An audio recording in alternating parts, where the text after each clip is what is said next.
The Persian Empire was a series of dynasties centered in modern-day Iran that spanned from the 6th century BCE to as recently as 1979.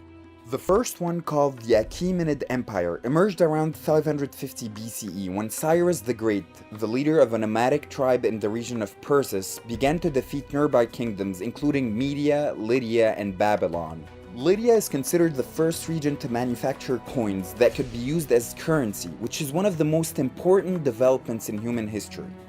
How did Cyrus maintain control over such an enormous area and multi-ethnic population? He was unlike other emperors in that he utilized the strategy of religious and cultural toleration and left the local rulers in place to control the different states of his empire. These policies reduced the chances of rebellion and ensured that the conquered states continued to pay tributes, which Cyrus used to fund public works.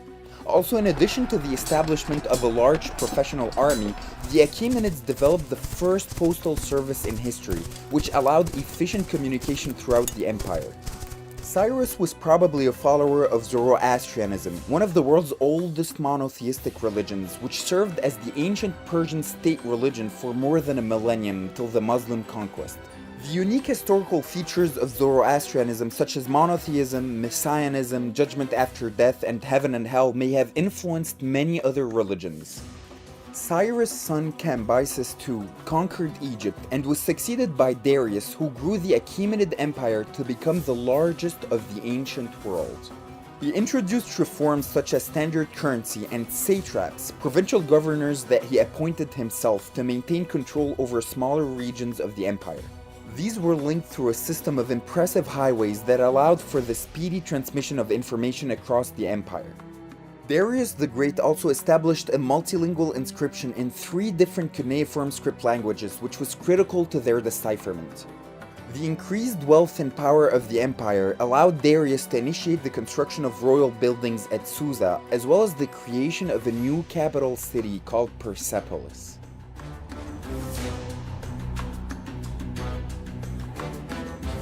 To demonstrate that he was a ruler of a diverse empire, he took the title of King of Kings and was featured as receiving tributaries from different peoples. In 498 BCE, however, the eastern Greek cities revolted against Achaemenid rule and were supported by Athens. Darius crushed them but failed to punish the Athenians at Marathon. Although the enormous army of his son Xerxes defeated the Spartans and was able to sack Athens, the second Persian invasion of Greece ultimately failed. It depleted the empire's funds, led to heavier taxation among its subjects, and marked its decline.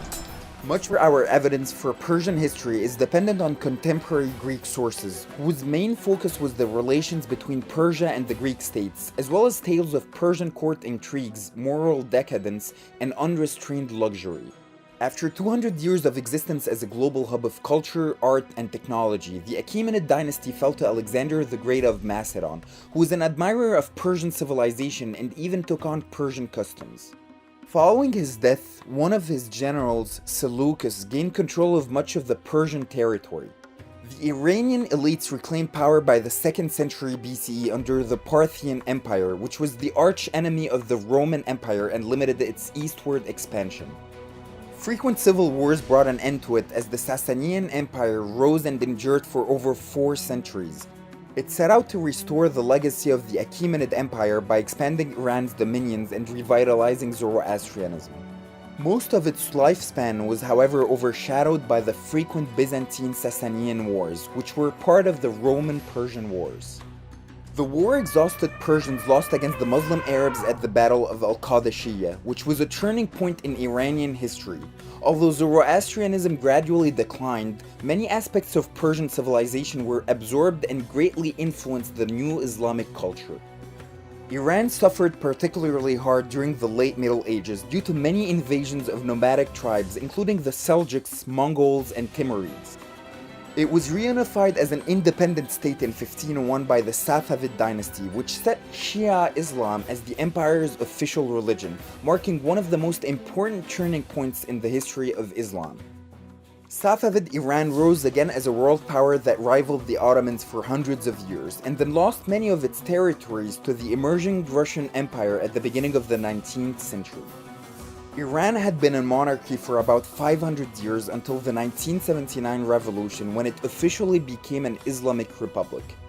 Besides its wealth and power, the greatest legacy of the Achaemenid Empire was perhaps the aggregation and mixture of various cultures under one tolerant rule. The empire also set the tone for the politics, heritage, and history of modern Iran.